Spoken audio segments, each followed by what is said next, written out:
coming at you live from their secret location in an underwater bunker 2 miles off the Emerald Coast. It's Chimichanga Talk with your host, Deadpool Speaks. Recording started. Let me get my little fake right. Okay. And I think you are set.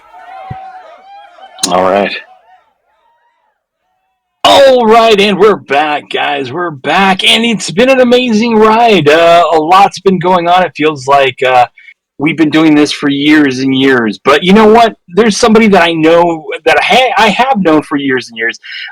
He's our next guest, an absolutely wonderful man, the big smiling face that you see there on your screen. You could meet him in different conventions, in different aspects, with that big old smiling face, always willing to give you a handshake and a bookmark. Which we've actually done bookmark exchanges. Not only is he an amazing writer, screenplay writer, actually I see that little Batman screenplay right over his shoulder, which absolutely fantastic. But he's a man of many, many talents, screenwriter, author, I should say that right, author, producer, director, and just all-around amazing guy. Big round of applause for Steve Wise. How are you, Steve? I'm pretty good. How are you guys doing? Good. You know, we've known each other since about 2013. I believe that, yeah, because 2014 was the first year of Pensacon, where I was working at the time. We met as we were gearing up, because you came in and did some cool stuff for us back then. Yeah, we had a live podcast at Pensacon. Back then, podcasting wasn't as relevant as it is kind of now. Now, podcasting is everywhere. Yeah, you can find a podcaster anywhere. Podcast. Yeah, exactly. Go to the street in New York, and you'll find a live stream somewhere. So you see, we were the first to now, but the very first ever on the internet. Yeah, we were the first. We're gonna start putting on the description now. Well, like the first podcast. We still have that Chimichanga Talk MySpace page. But you know, let's start about your humble beginnings, because you know, you got your BA, right, from a little place in Florida, right? Now, I don't know. There's a lot of rivalry in Florida when it comes to, like, you know, what school you go to. University of Central Florida. Yeah. And from there, in you know, you have a string of short films that you've done. You've always had, like, this creative passion, this creative energy. Where did that come from? Well, first off, let me say thank you for having me on here. I really appreciate you bringing me on. But I don't know. I've literally been making movies since I was 8 years old. My best friend lived across the street. His brother is dating me here. He had a Super 8 camera that he was going to make a movie, and he needed some neighborhood kids to help out with. And so my friend John called me up and went over there, and we did this movie, and then we continued, and all through my childhood we were making movies, and after I moved away, I just continued. I got my own camera and continued, and eventually got into UCF's film program, and you know, which was at UCF, the University of Central Florida, is in Orlando. And at the time I was living in Oklahoma, and my parents had moved to Orlando, so I came over to visit during Easter break, and my mom said, you know, there's a college just down the street that has a new film program that they're starting up. And so I moved immediately. And fortunately, I was one of the first students in this new program. They only allowed 30 students in that first year. And wow. You know, a couple of the guys went on to some pretty good success. Made a little movie called The Blair Witch Project. Unfortunately, was not part of that group, but oh well. At least you're in the same room. You'll be able to say you're in the same room. Yeah, it's just like you know, we had Gary Schwartz on not that long ago, and he's actually had his hands and he's touched different parts of Hollywood in the most unbelievable way. And the thing is we were talking about his life, and you're like, yeah, I knew this person, and I kind of started this. I mean, he knew the guy who created the Furby. That was his mining partner. So it's like, wow, we don't know who like we run into in this life, but I mean, even though the Blair Witch Project, obviously massive success for an independent film, you came and fell off the same tree pretty much. Well, it was funny because one of the directors, Dan Myrick, he and I shared an office at Universal Studios for like 3 years, and we also worked. Oh, it was a college work program that at Lockheed Martin, where we videotaped the build process of, among other things, the Patriot missile. Really? And so here we were, college kids walking around a secure governmental facility that made weapons of mass destruction, if you will, with video cameras, and we're just wandering around this. Had access to pretty much everything that, I mean, we talked to some people that had been working there for 20 years who had never seen some of the locations inside the facility that we had access to. It was crazy. Wow. That's like one of the weird things. Like, I would never have pictured that part of your life. It's like most people don't really understand. It's like, oh yeah, I remember doing this, and I'm like, wait, Lockheed Martin? It's like, what? Okay, well that's a little weird. I mean, but so after like the whole internship, what did you do after that? Well, I formed a production company at one point that with a friend of mine, ended up not really going anywhere. I spent a lot of time writing screenplays. My focus at that time was writing screenplays and trying to get independent films made, which is very, very difficult to do, because you have to have all the right elements put into place, the funding and, of course, the right project and the right people connected to it, try to get actors attached. And it's very, very difficult for all those elements to come together. So when they do, it's almost a miracle, Yeah. But so, I worked on a lot of film projects, as a freelancer, did a lot of odd jobs, did a lot of work that, office type work that was just soul sucking. So it just, you have to do what you have to do to get by. But I teamed up with a buddy of mine, Lee Shapiro, and we wrote a couple screenplays together, and had some that we wrote independently also. And we spent several years going from Orlando to Los Angeles and pitching our screenplays to studios. And I mean, literally every studio in Hollywood read our work. Every production company out there read our work.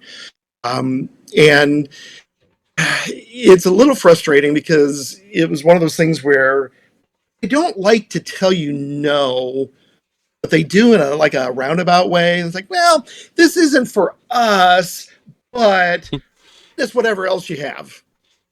Yeah. And because basically everybody in Hollywood is afraid to lose their jobs. And so they are really hesitant to say yes, unless it's something that, again, has all the right elements, exactly what they're looking for. Then it moves up the ladder. And even if they do buy the script from you, a lot of times it just goes on a shelf. And but that, I mean, you pointed out the Batman script here, which we called Batman Dark Knight, all one word. It was cheesy, and we've been called out for it, but we thought it was maybe kind of cool to have the K in dark and night kind of be shared.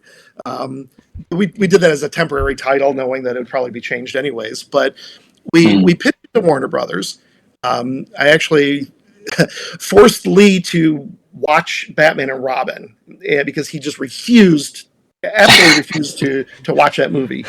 And I said, no, you're sitting down and watching this. So I forced him to watch it, and we had to pause the movie multiple times just to say, wait, did what we thought just happened? And we had to rewind the tape, and yeah, they did that. And I was like, oh, all right.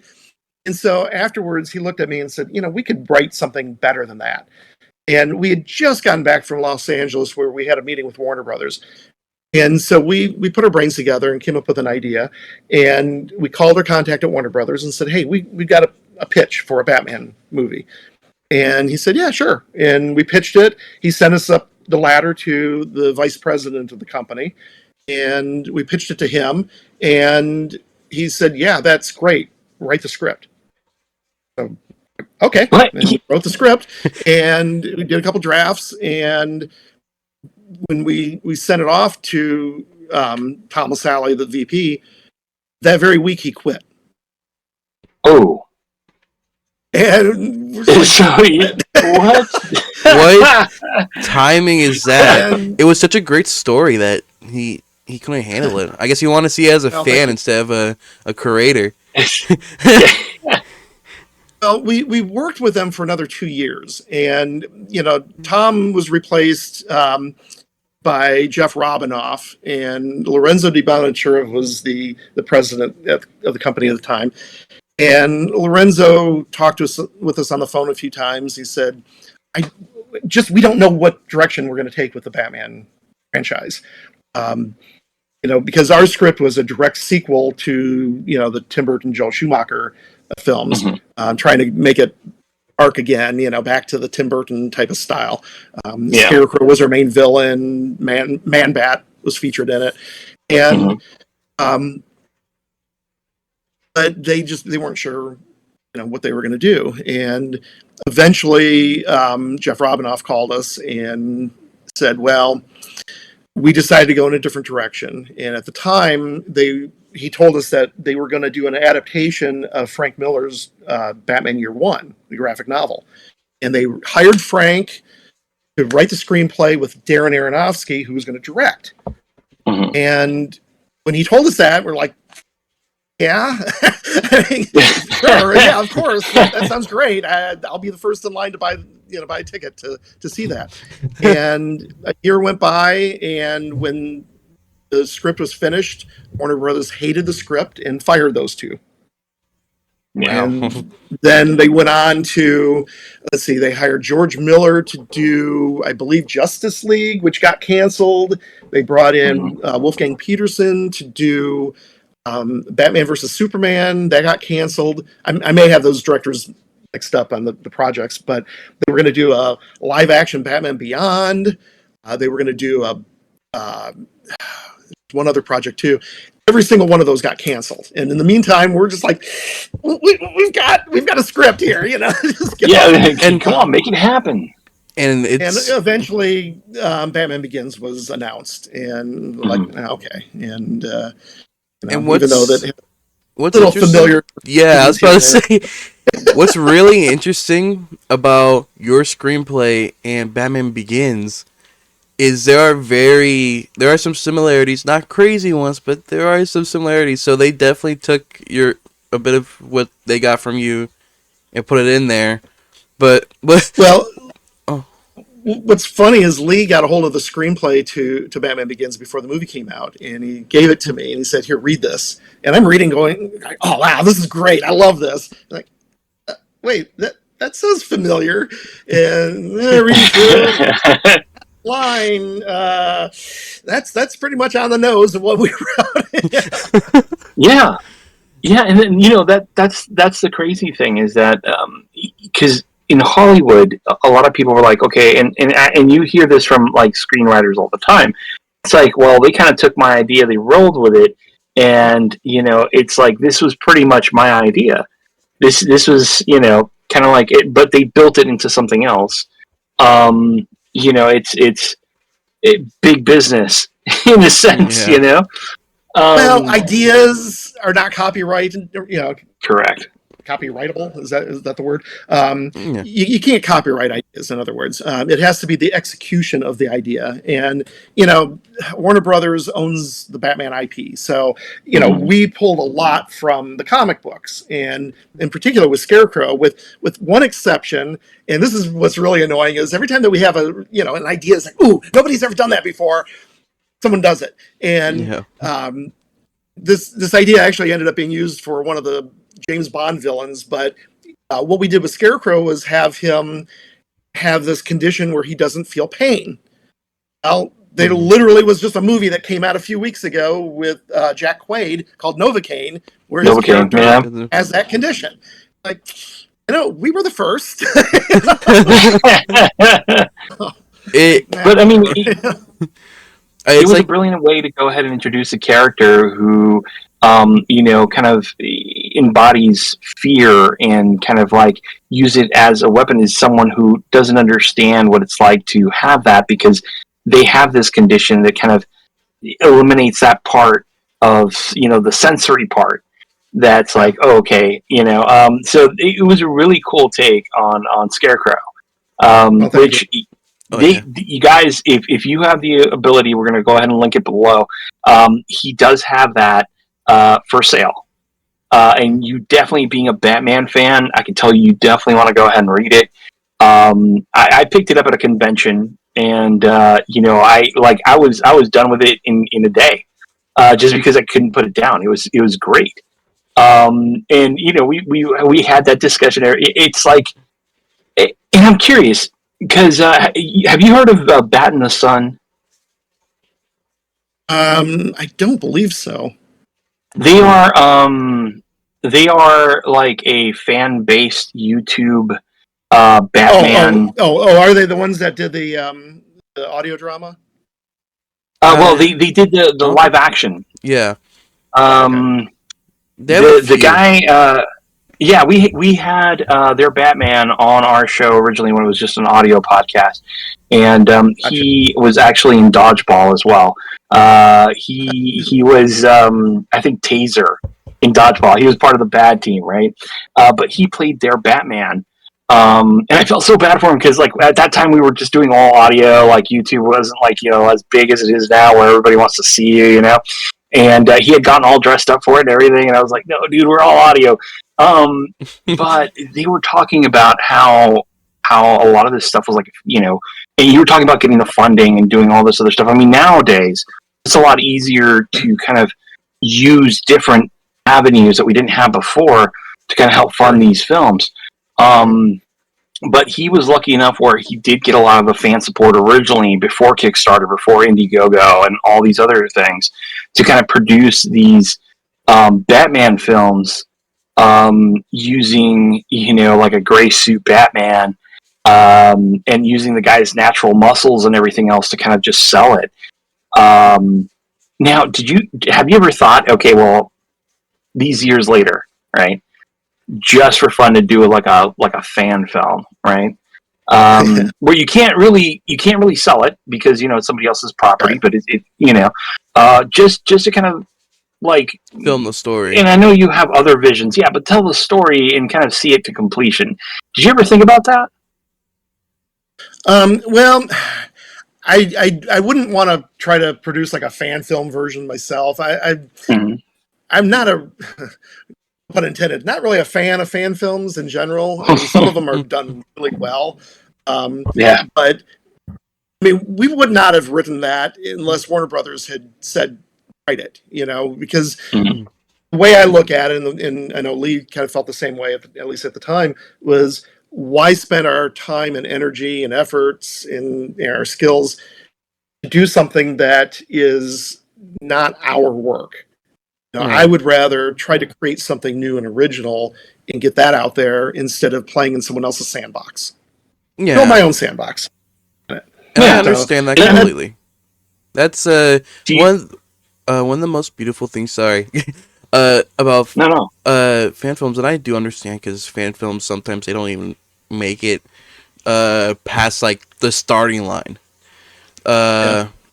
You've had fan films that have had promising stories and ended up crumbling due to the creator's own ignorance, I do agree that sometimes fan films are not a good idea. Sometimes it's nice to just make your own story. Because the cool thing about your book and the screenplay of Dark Knight is, Scarecrow and Man-Bat. But I think Man-Bat's the one thing that kind of defeats fan film. Because how are you going to do Man-Bat with a small Right. budget. Unless you have like someone who owes you a lot that knows graphic design and like can do like CGI, you can't get a man bat. Or somebody who Eh, just does really good makeup. or someone who does really good makeup. If they owe you a big favor, then I mean it could work, but the chances of that are very, very slim. But I do understand that the thought behind that. Well, and just one other thing to say about fan films, not to dump on them, because a lot No, of people yeah, put their heart and souls into these because that's yeah. that's their fandom, literally, and Mhm. Yeah. they don't have aspirations to go on and do a major motion picture or anything. They just want to play. And it's like little kids with action figures. It's like, oh, but we got a camera and we got costumes and maybe someone knows how Mhm. to do some special effects and so it's their way of expressing their love for that particular piece of work. And so I don't want to sound like I'm dumping on that because it No, is no. something that Yeah. it's an expression of the love of whether it's Star Trek or Star Wars or Harry Potter or Batman or whatever. Mm. They don't necessarily want to move on and to do bigger and better things. They just want to do this one little thing and go, "Hey, look what I did as a show of love." So Yeah. there's that. Yeah. And also because It's like fan art. yeah. Like when people Mhm. do a whole bunch of Exactly. fan art and stuff like that, and you get to appreciate it's their artistic flair on something that they love. Right. So no, I get it, and but I mean, what you're proposing is for people to go ahead and take this passion for what they want to do, like if they want to be a screenplay writer, to Mhm. go ahead and generate that idea, so that way they could see it to fruition and be like, hey, I can do something with this because it's mine. It doesn't belong to anybody else but me. Yeah. And So no, pretty yeah. much, and even I mean, there's been instances where something that started off as fan fiction turned into something else because it's like, well, okay, so we've got Harry Potter, for instance, but we don't want to have that exact same thing, so maybe we'll set it in a school for wizards, but change it up a little bit and maybe change the characters and then before you know it, it becomes something new and original, even though it's Right. reminiscent of that. It's becomes its own thing. It's the Wizards of Waverly Place. Right. It's like a Yeah. Disney. It's like a Disney show. Um, but after doing all that, because I mean, that's pretty cool to kind of say, okay, well, I was able to pitch this to Warner Brothers, putting together these screenplays. I mean, where did you decide to go to next?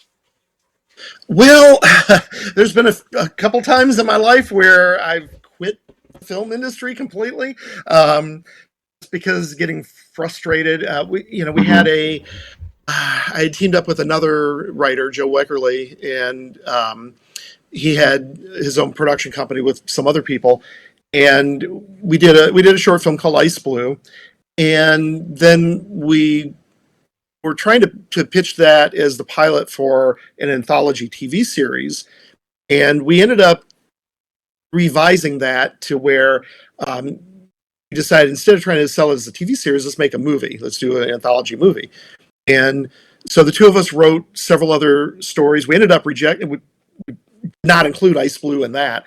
But we had this wraparound sequence. We ended up calling it the Magic Hour, and it was set in a bookstore where this magic book was had different short stories, and the main characters maybe had some magical powers or something with it. Was the book dealer, and there was this guy who had been basically addicted to reading the books and had broken away from it, but returns to the source of his addiction and is needing, he gets enticed to read again until ultimately it consumes him. So, it's not too subtle allegory there.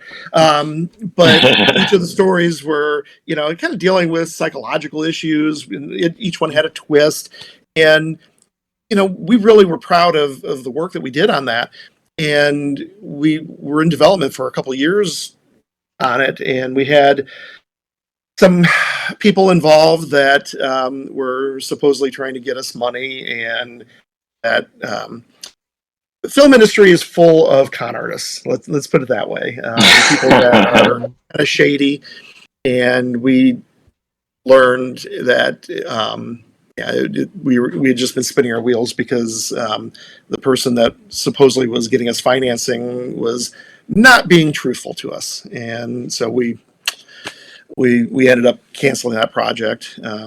Every now and then we dust it off and go, okay, can we do something with this? Yeah. But, so yeah, that was one of the times where it's like, I've had it with this. I quit and I went on and did something else.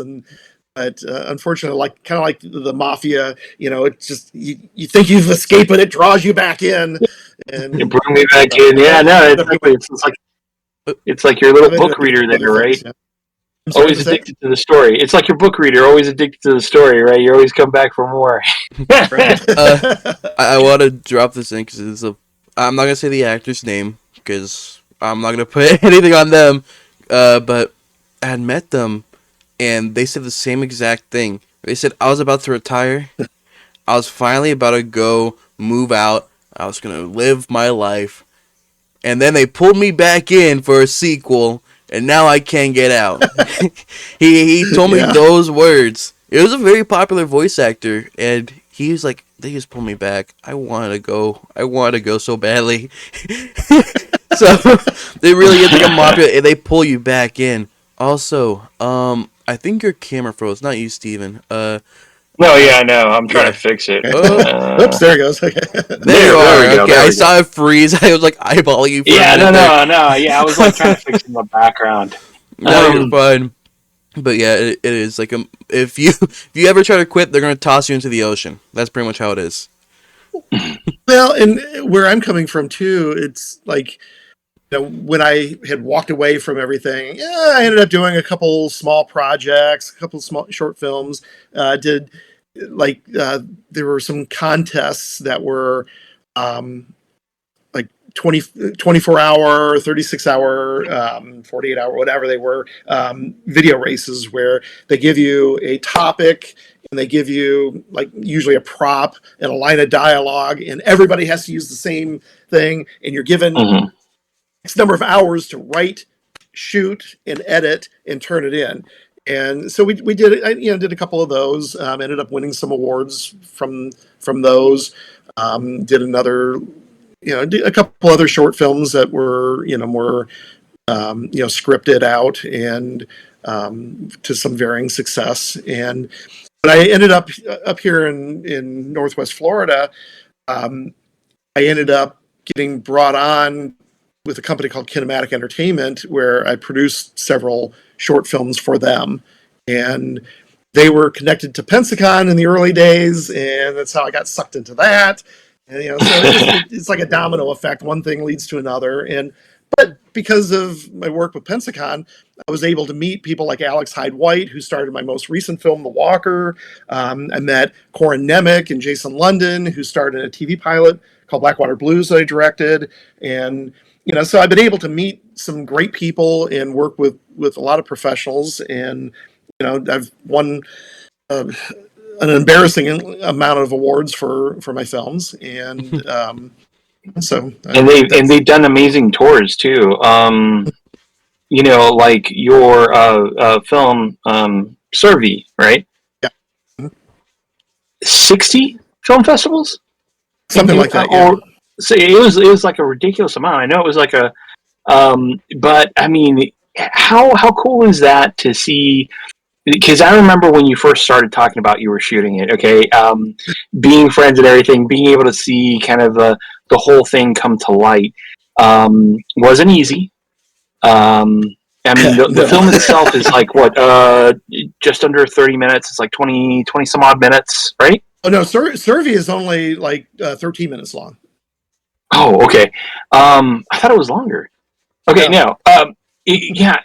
But the thing is that with these tours that it did, I mean, it's taking you around the world and back. The film has played. Oh, gee, I've lost track of how many countries now. I want to say at least a dozen different countries. I know. Mm-hmm. I don't even have the facts in my fingertips. I know it's played in Canada, it played in the United Kingdom, in France and Russia, um, Italy. Um, Man, I can't even remember all the places it played, and it played all over the country as well. And fortunately, I was able to go to some of the film festivals, and obviously, I can't afford to go to all of them, but I was able to. And yeah, that film it was a kind of like a fantasy action film, if you will. Anna Faulkner, who's just an amazing person, starred in it, and I had the good fortune of working with her again in The Walker. Um, she and her husband Desso run the local lightsaber group, or I don't know if they call it lightsaber, the Saber group. And forgive me, Anna and Desso, I can't get the name of your group precisely right. Gulf Coast Saber Training, I believe. But yeah, they're the ones that do the Jedi Academy at the. Like I think they do they're at Pensacon every year, and they do like demonstrations and some workshops and they meet every week, I believe, on Sunday to do training with people, and it's just a nonprofit type of situation where anybody can come and join, from adults to kids, and it's really a cool thing. But I knew that she was able to do action, and especially using weapons. I didn't want to use a lightsaber, but instead I gave her a wooden staff to use. And just trying to figure out, okay, so I want to work with her. I want to do something. I'd never really done an action scene before, and so I came up with this idea and kind of brainstormed with Chris Kubiak, who ended up being in the cast as well. And so I knocked out the script in a day and contacted Anna and said, "Hey, would you like to read the script I wrote?" And she read it. She's like, "Oh, I love it." I'm like, "Well, do you want to act in it?" And we ended up getting all the cast put together and the production people, and did an Indiegogo crowdsourcing fundraiser, and raised enough money to shoot it. And it was, oh boy, we shot it over the course of 2 weekends initially, 3 days. And then we came back and did some reshoots and some pickup shots several weeks later. But I like to say how initially what I wanted to do was a character drama with 2 people in a living room, and ended up with 5 actors, including a child, in the woods, with fight scenes and makeup effects. Wow. Yeah, so a little bit away from the whole one room type of situation. Right. So yeah, and not to mention that we were shooting it in June, I believe, and it was supposed to have thunderstorms the first weekend of production, and the Friday before, the day before we were supposed to start shooting, the weather was still predicting 70% chance of rain with thunderstorms, but it was looking like it might be clear during part of the day. And so I took the gamble because, I had people coming in from all over the place. Kevin Almodovar, my director of photography, was coming in from Fort Walton Beach, was a good hour away. We were shooting up in about 45 minutes from Pensacola. We had an actor, Jason Robbins, coming in from the Biloxi area, makeup people that were coming in from all over. I mean, it was really hard to schedule another day where everybody was available to come in from out of town. So we kind of had to take the chance. And fortunately, the weather cooperated with us. It rained a little bit when we first arrived on our location. And by the time that everybody got into makeup and costumes, it stopped raining, and it was kind of an overcast day. And actors, we put plastic bags over their shoes so their shoes wouldn't get wet while walking out into the woods. And by the time that we were ready to shoot, it had dried up, and we spent the day filming as much as we could. And then about 5 o'clock, these black clouds rolled in, and we wrapped and just had enough time to get the equipment under tarps before the skies opened up. And the next day we started bright and early, and it was kind of that same overcast, so the lighting was perfectly the same. And by the late afternoon, it had opened up and had nice, pretty sky, and we were able to shoot some other scenes in the film at that point. And same thing for no, actually, I take that back. I think we only shot the 2 days, and then did a third day like 6 weeks later. And incidentally, it was an overcast day when we came back to shoot, so you would never know what the insert shots was that we shot 6 weeks later. Nice. we had an amazing cast that, I mean, they were so willing to do everything and jump in. They rehearsed for like a month with the fight scenes, and the crew. A lot of the crew were inexperienced, but they were really wanting to learn and wanting to take part and do the best they could. And we made a film that I think everybody's proud of. And I think most of the actors ended up winning some awards for their work. And AJ Caruso did the music, won 2 awards for that. Lavon French, who did the amazing costumes, she won awards for her work. And you couldn't ask for anything more. Yeah, and that's. And I mean, no, I was gonna say. I mean, that must be like really, like a real push for you, in the sense where you've having to deal with kind of like the rejections from Hollywood, kind of just moving all this other stuff, and that was a huge win, because I mean that kind of inspired you to do a bunch more projects, right? Well, a couple more, yeah. I ended up Survey came about just mainly because I hadn't been behind the camera directing in a lot of years, and I'd been producing things for other people, but the producing is one thing, and I'm pretty good at it, but directing is a whole different animal, because then you get to be creative. And for those who may not know, the producing is all the logistics, the finances, the contracts, just making sure that the production is pulled together, overseeing all the aspects of it. The director can go make his movie. As a director, you're in charge of all the creative, and so you work with all the department heads, you work with the actors, you work with setting up the shots and making sure that the vision of the storytelling comes together accurately. For Survey, I ended up doing both. I was a producer and director, and it was challenging. And I swore after that I would never do that again. That, at least not as a solo producer.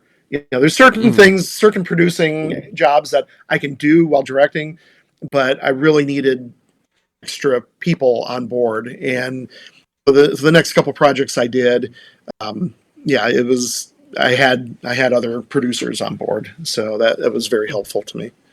Yeah, and go ahead. Oh, I keep interrupting you, Juju. No, you're fine. You're fine. I did want to drop that. That is 2 things. First, the overcast and all that has always been my fear when it comes to filming or anything revolving kind of films. Because with like a high budget movie or something, it's fine. When it's more of like you're kind of enclosed, you're trying to keep a decent budget, not break the bank. You're trying to push it all out in a short time span. One bad day, and that completely throws off all production, because then you lose a day. And I've got a story. Oh, go ahead. I've actually got a story about that. So I think it was 8 days as an background performer, an extra on Jurassic World.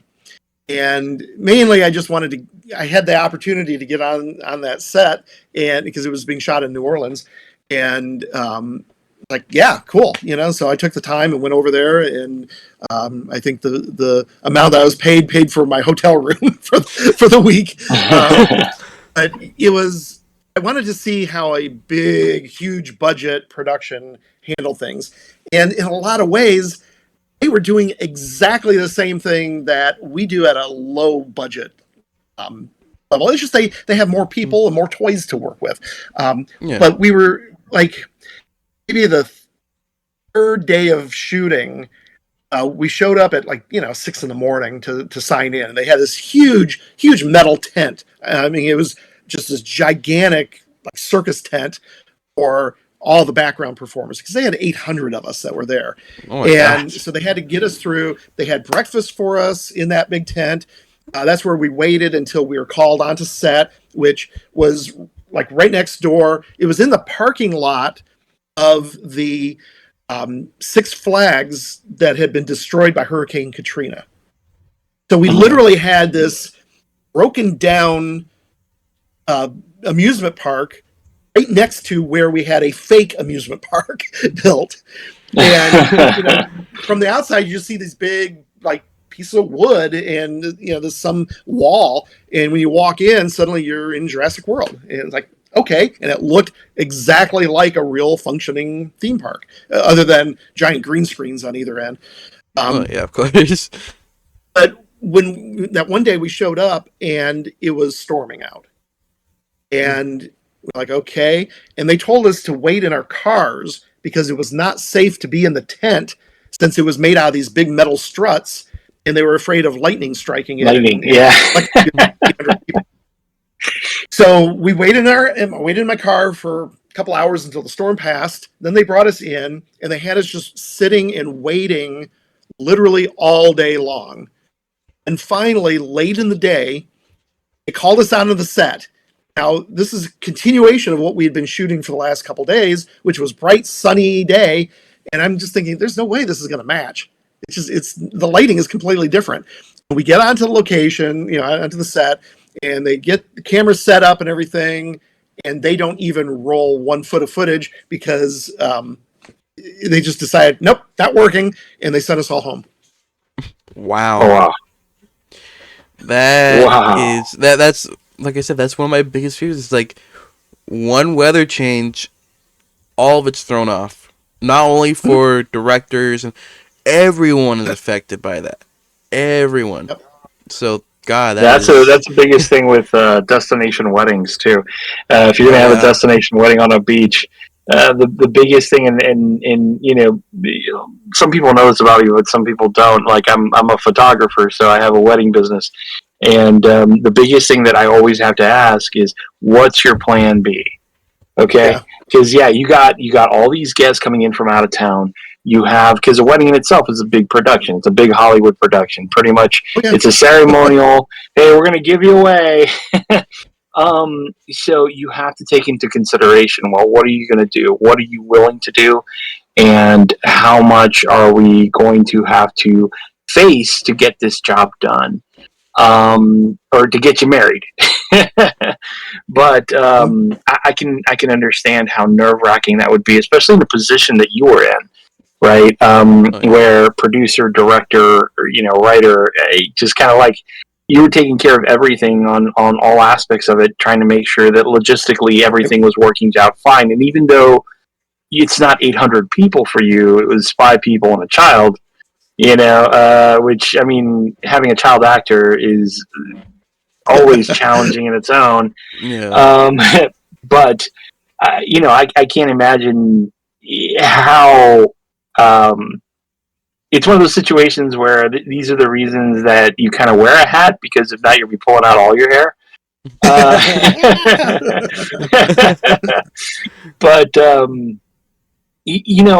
wanted to ask you also, because you mentioned that you were the director of programming for Pensacon, which is a really big,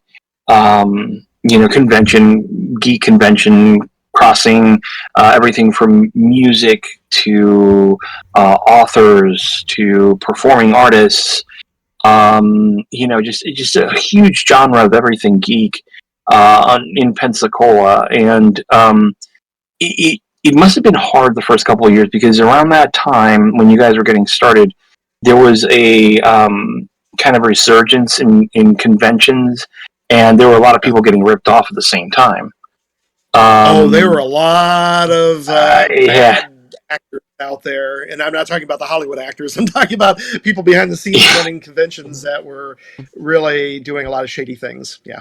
Yeah, and so you guys had to build a lot of trust And it was something that, I mean, you'll obviously kind of moved on in your world. I mean, you still know everyone there at Pensacon, but you were a programming director there for many years. But 10 years, I believe. yeah, so how was that, like, being in charge of that? Because I mean, getting in contact with you during like the week before and then a couple days after was just like, no, let Steve decompress. You don't want to be messy, because I know that it must have been a huge challenge, because you were talking about producing and doing all this other stuff, but you're on the other end of a convention, basically the stuff that people don't see. What is that world like? Well, it's a lot of logistics, and it's basically putting on a show. I mean, literally. I mean, we call it a show. It's convention, but we refer to it as a show. Um, there's different aspects to a convention like Pensacon, where you have obviously the celebrity guests, and they come in and they sit at a table and sign autographs all day. They do photo ops where we have a professional photography team that comes in, and we schedule specific times, and people can buy them in advance and go and get the picture, and they literally interact with the actor for about 3 seconds and come in, smile, take the picture, and then leave, and the next person comes in, and then they get their photo, and it's memorized for forever and ever. But there's also like the vendor floor, where we have different a lot of different shops, a lot of different just weird things that you don't see normally in places. Now, obviously, a lot of it you can buy on Amazon now, but there's still that uniqueness of, wow, I can buy a sword or a lightsaber or toys or comic books or things that I wouldn't necessarily go out of my way to search for, but it's right here, and it's like, oh, this is really cool. We, like you said, we have authors and artists that come in and sell their things. So there's that aspect of the show. What I did was anything that was not vendor floor, it was not the celebrity signings, it was not the behind the scenes logistics, it was but other aspects of putting on the show. Because the way I looked at it, I want to give people value for the tickets that they're buying. There are some shows where you just come in, spend your money to walk in the door, and you walk around, you might buy something, you might get an autograph, and then you leave.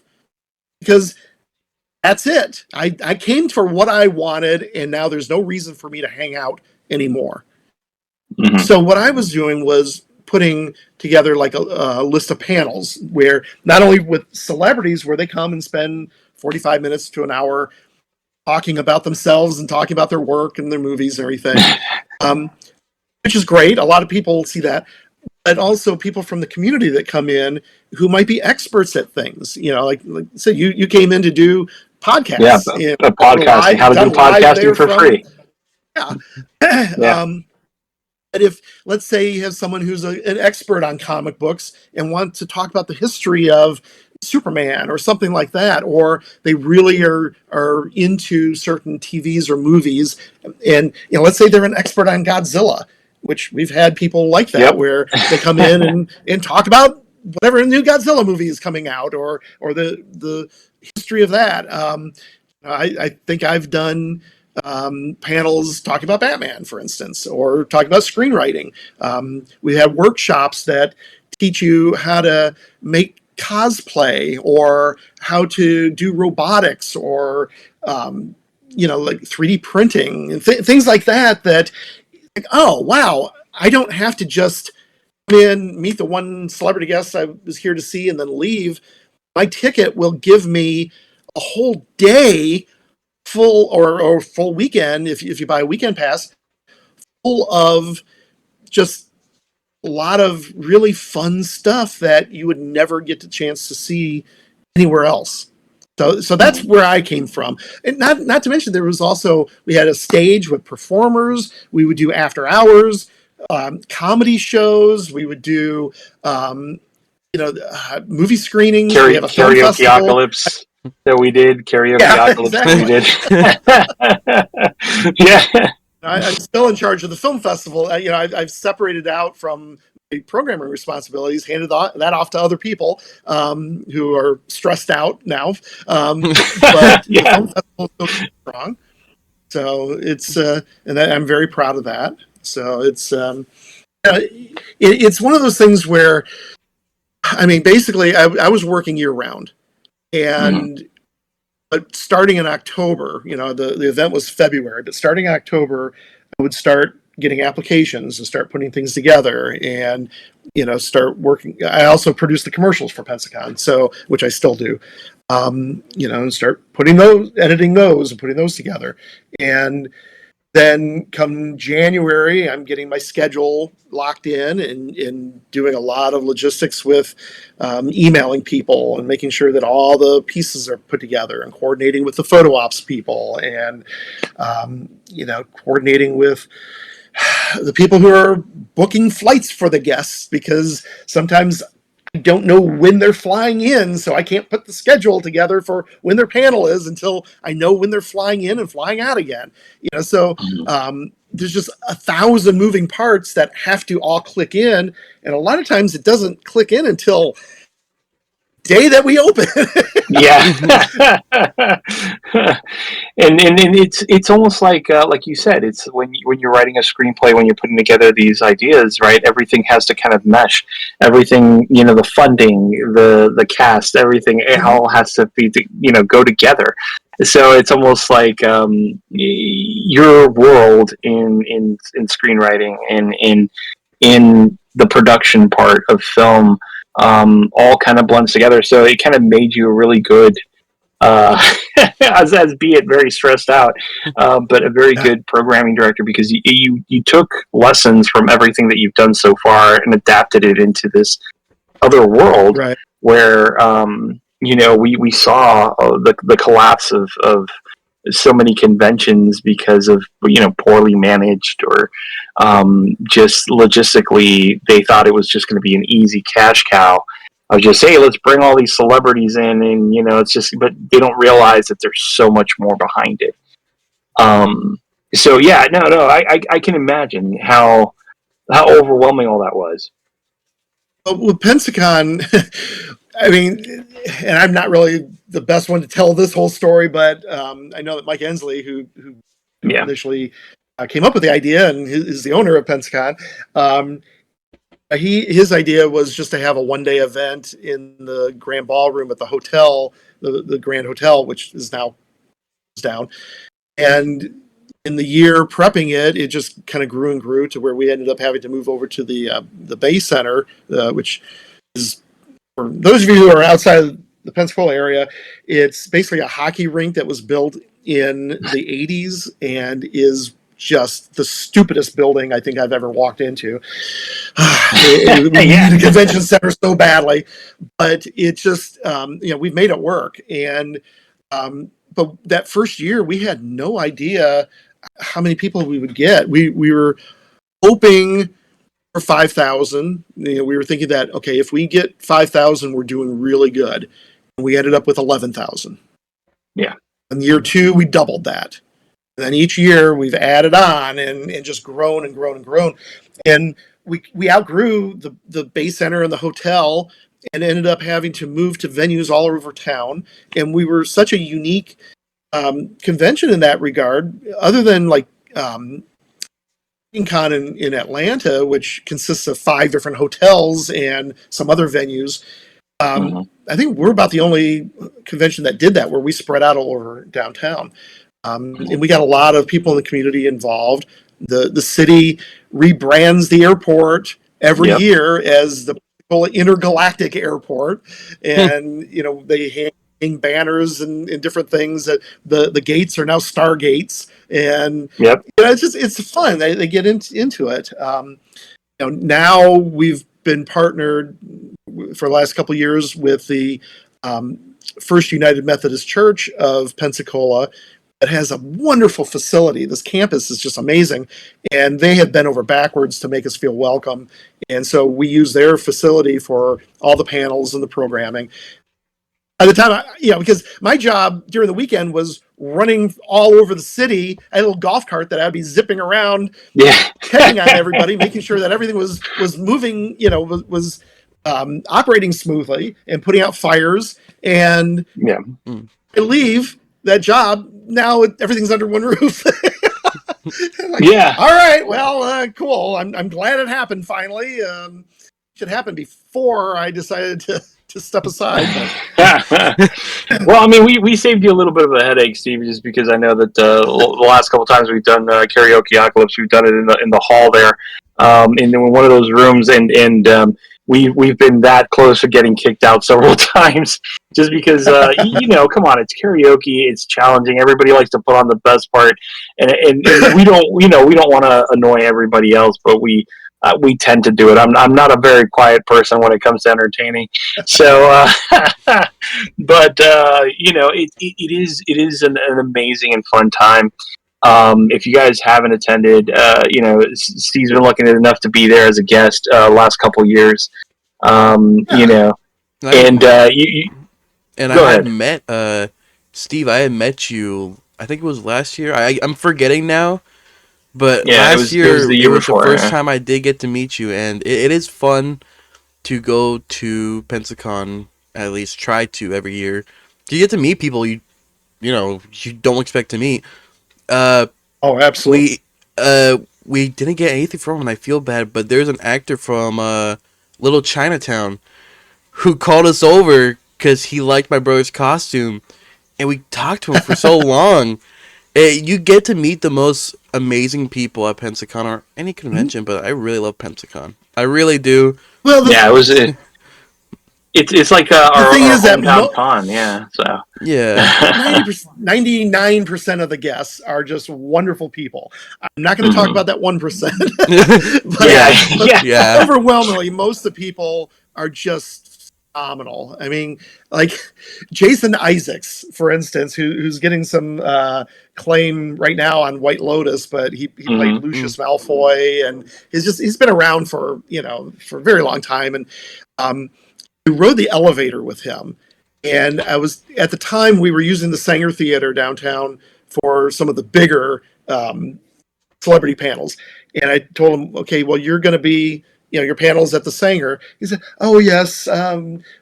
His agent and he took a walk the night before downtown and looked at it, and it was great. And I said, okay, well, all you need to do, we have a wonderful transportation system here just outside the green room. Just hop into a vehicle, they'll take you over.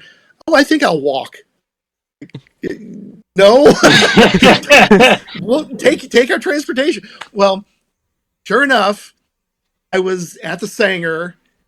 That it was a Saturday. I was just kind of making sure that all the big panels were going smoothly. And here he comes strolling in about a half an hour before his panel. And like, boy, they brought you early. He's like, no, I walked. He just decided to leave the Bay Center and walk downtown. Didn't bother telling anybody. So all the volunteers behind the scenes are freaking out because they can't find him. And so I had to get on the radio and go, yeah, I have him. He's down here at the Sanger. And I got to hang out with him for about half an hour and chatted with him. And he was just a wonderful person. Fantastic.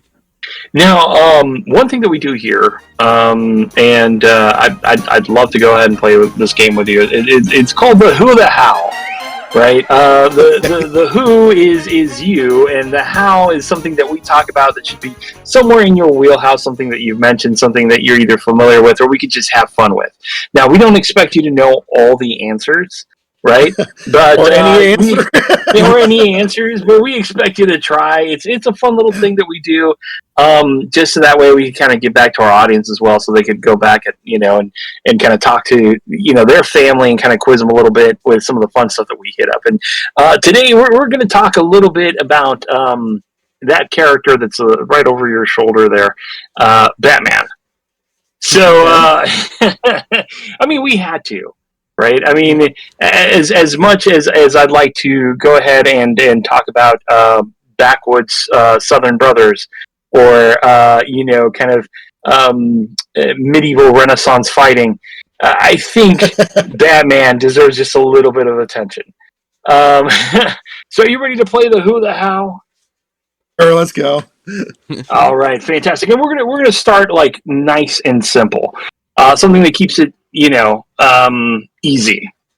So, Batman debuted in Detective Comics, right, in 1939. What issue Yeah. of Detective Comics was Batman first in? 12?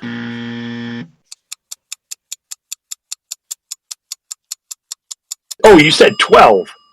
Yeah. Yeah. Okay. No, no, no. I thought you were going to say, well, no, but you said 12. Okay, no, it's actually issue number 27. Issue Okay. 27 of Detective Comics. You were close, right? Only only off In by the math. a dozen off, yeah. Yeah. Yeah. But just a you know, dozen doesn't matter anything. now, for a long time, everybody thought it was just Bob Kane who go ahead and created that, but we also had the wonderful Bill Finger, who was finally getting his due. And any kind of version that you see now of Tim Burton's Batman, now you see it. And Reveal in. All right, sorry, I'm No, just you're fine. gonna show. uh We need. right Oops, there, where you see it? Yeah, Wow. it created looks by like it's backwards on my screen, but No, Bob Kane, it is yeah, and Bill perfect. Finger. I wanted to Now, make sure that everybody that contributed to the characters got credited. absolutely, and I think that's like super important, and I'm really happy that I was a big push for that because as much as everybody wants to give him the hurrah, right? You have Mhm. to acknowledge everybody who's had hands on this character, who's helped shape and build it. Now, leading into that, right? Um, Basically they took a lot of their inspiration from pulp heroes. Something that like we discussed with Bobby Nash, who's a great writer.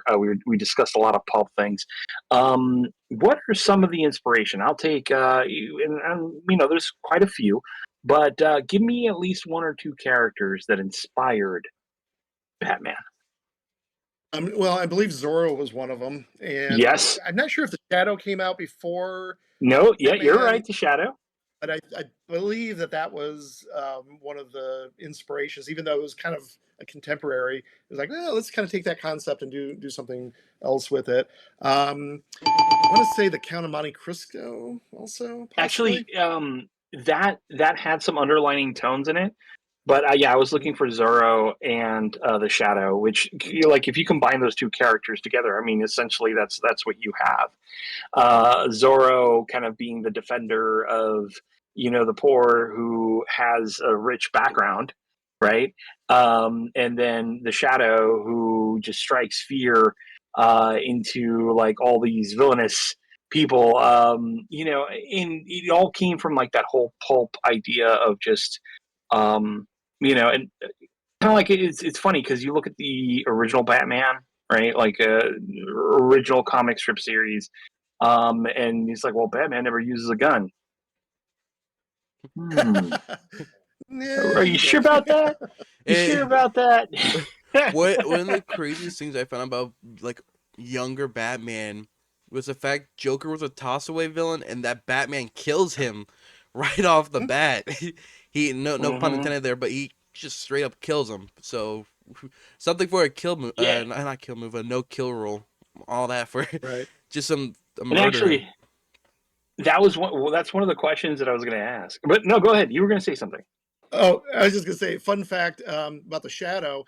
I actually played the Shadow in a movie. We're talking about fan films, but Oh, when I was in film school, a friend of mine, Brad Weckman, was he was writing a feature film script for the Shadow that he wanted to try to pitch, and so one of his student projects was a trailer for the Shadow from his interpretation, and so I played the character. That is so wow. cool. Now, okay, so what was that shot on? Film, 16 millimeter. Do you happen to still have it? Oh, I don't. Or No. oh, would he have it? Because when I went to film Oh, school, if he has it, that would be wonderful. I don't know. I don't know. We I have to that look would it up. we gotta uncover that. That'd that actually be would be really cool to cool. see. Yeah. Is I still have some of my and I did a couple film projects shot on 16, and I still have the reels there. I did go ahead and convert them into digital not that long ago, but I was like, this is something that's kind of cool, like doing something like that. Can you imagine if that existed? You as the shadow somewhere out there, Well, and right? also I played the villain. I played two characters because we had a sword fighting. I'm terrible at sword fighting, by the way. But I had to sword fight the person who was trying to train me on sword fighting. He was in the shadow costume, and so basically both the characters I was playing were sword fighting each other. But it was a body double in that scene. But yeah, I played the villain, and I had to have this makeup on and with a huge nose to try to make it look like the comic book accurate. And Uh-huh. yeah, it was an interesting shoot. We shot it overnight at Universal Studios, and they're in Florida, in Orlando, and uh, That is so it was cool. fun. That's That is so that's really cool. cool.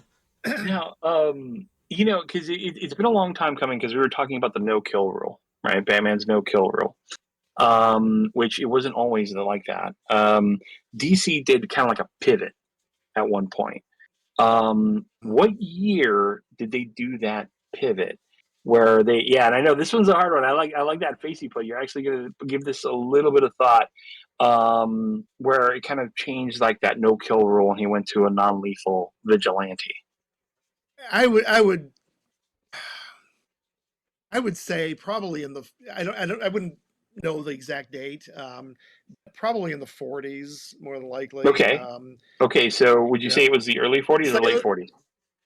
I would throw it maybe mid. Let's just say 46. We're looking for 1941. Okay, 1941 was the year, and a little actually, earlier than what I was.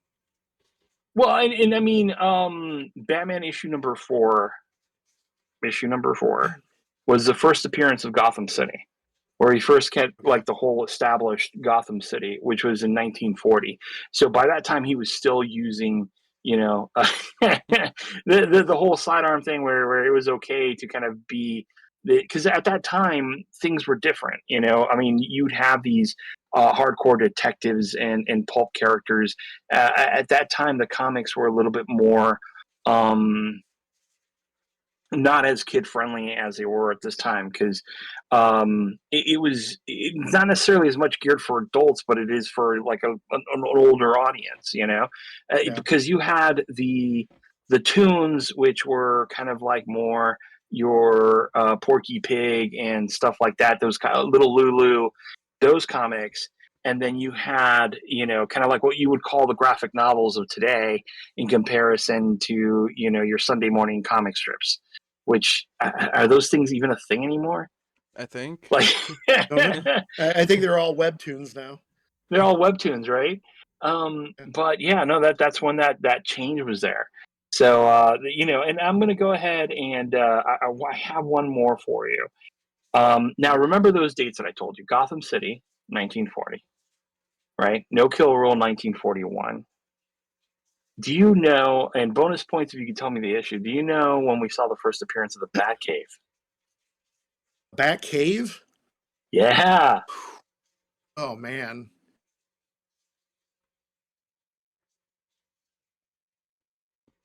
I'm man, I'm probably so far off base here. I'm going to go with 1940 just simply because I think that was an early edition, but um, with my luck, it was probably like 1950. No, actually, no, you weren't that far off. So, believe it or not, it was 1943. Batman issue Okay. number 12. So, issue number 4, we had Gotham City. Issue number 12, we had the Batcave. And the Batcave looked nothing like what it looked on, obviously later on as the renditions grew and grew. Yeah. But yeah, the first one that we had, and believe it or not, what do you think came first, the Batcave or the Bat Signal?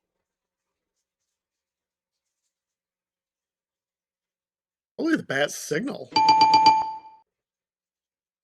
That is correct. The Bat Signal came first, and then the Bat Cave followed.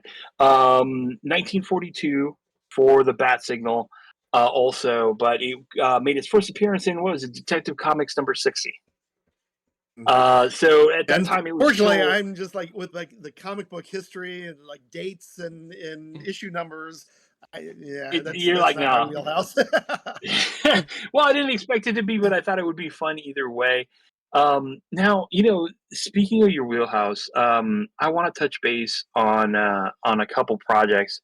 What do you have coming up in the works? Because I know that you have something really cool coming up here shortly.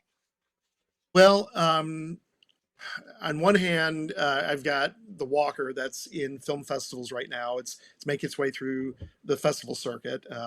It's won best actor for its lead star Alex Hyde White, and it's played in 6 different festivals.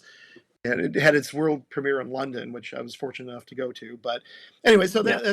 there's going to be, hopefully in the next couple of years there'll be a lot of festivals they'll be playing in, hopefully.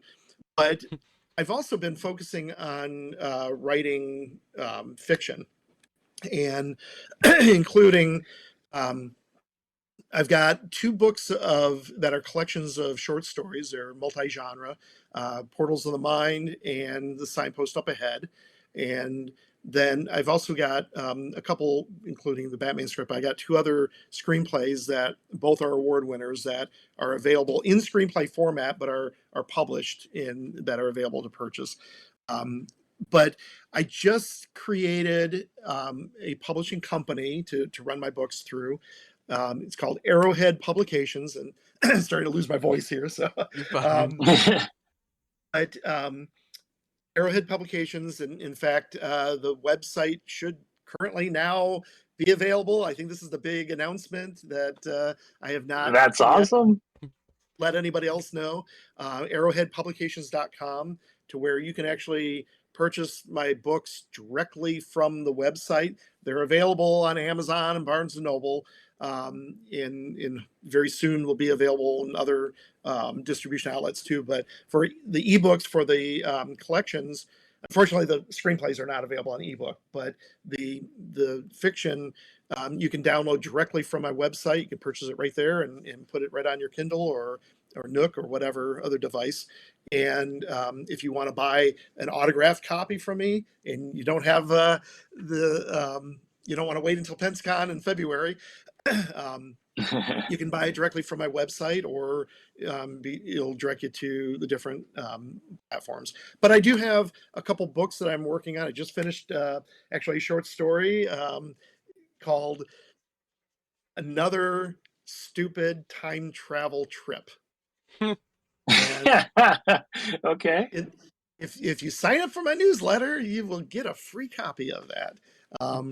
And so I've got that, and then I've got 2 books that I'm currently writing. One is a novella called To Save a Kingdom, and it's a fantasy mystery, if you will, but it's like high fantasy set in a fantastical kingdom with magic and all that stuff. And then I've got a horror novel called Feeding Time that is in the works, and it's set in Pensacola. Very gruesome.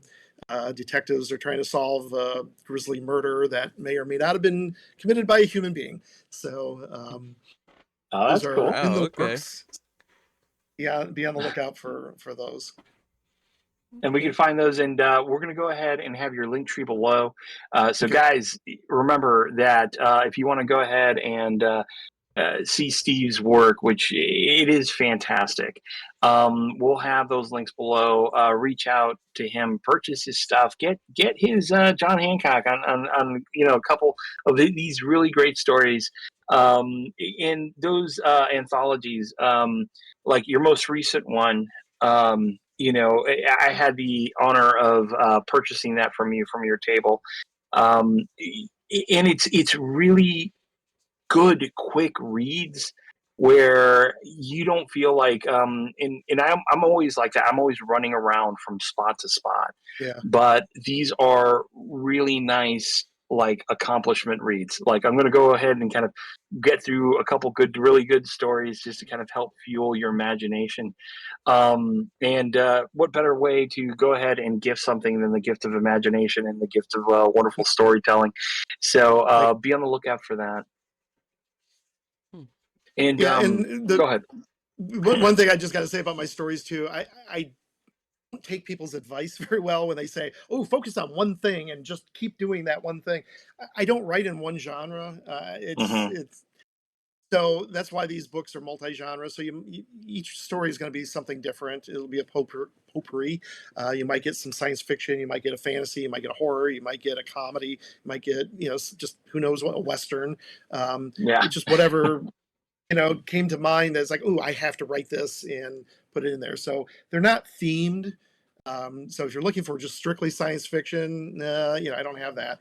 But but you might find something you like in there. He's basically a very modern version of Reader's Digest. And there's some people who get that reference, and then there's people like Juju who's just started laughing because he doesn't know why, because everybody else is laughing. Kids, back in the day, there was this thing called Reader's Digest. Google it. Actually, I heard think, of are they it. still around?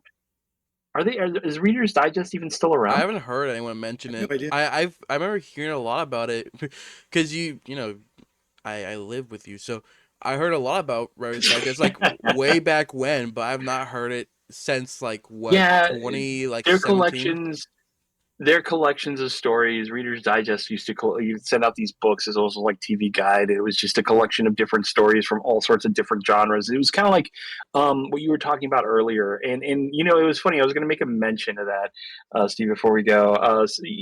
Your life history kind of reminds me a little bit of Steven Spielberg, in the sense that kids like working on film, kind of like following this passion.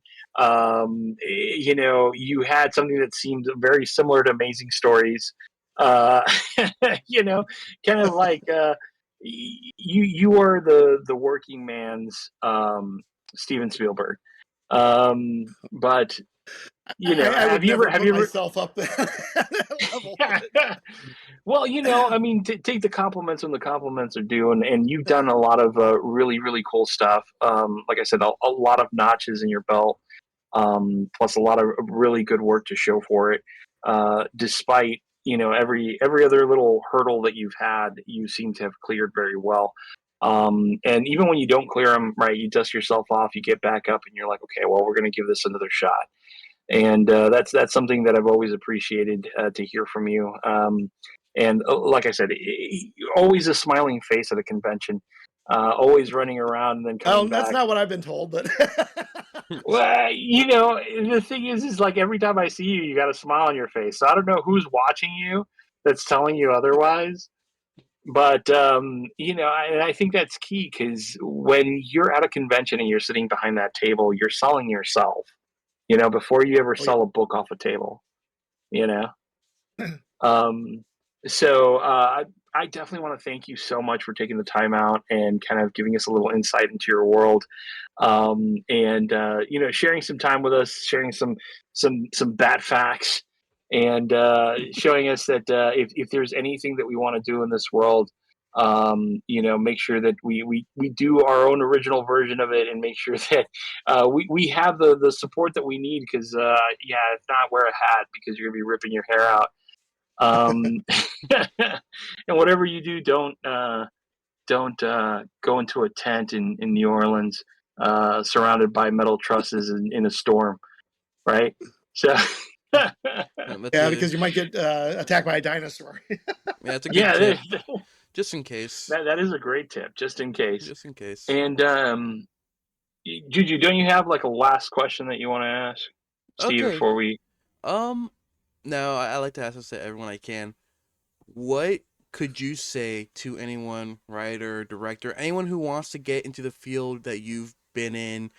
What would you say to them to give them that kind of advice to start making their steps into like follow your footprints of being in both not theater, but kind of like in the film industry, what would you give to them as like a final words? Just go for it. Be creative, and don't let anybody stop you. That's some good words, yeah. Those Because those are great. Basically, almost like Nike, right? Just do it. just do it, yeah. And that's one of the biggest things you always go back to is just Nike. Just do it. Just go for it. But that is beautiful. Shia LaBeouf was right. So yeah, in some ways, yeah, in some ways. But no, thank you for that because and no, you were gonna say something? No, I was hoping you were going to cut me off. yeah, I should have. Well, Steve, thank you so much for being on. Again, my name is Deadpool Speaks, and you've been listening to Chimichanga Talk. No, absolutely. And with me, as always, was the ever talkative Bad Juju and the absolutely amazing and wonderfully talented Steve Wise. Thank you so much for being on. And we'll see you guys next week for another Roundup podcasting. And we'll see ya. Bye. Thank you for listening this week, and remember, just like always, we will be back next week with another great guest and more adventures from the land of Chimichanga Talk. So tune in next time, same Deadpool time, same Deadpool channel.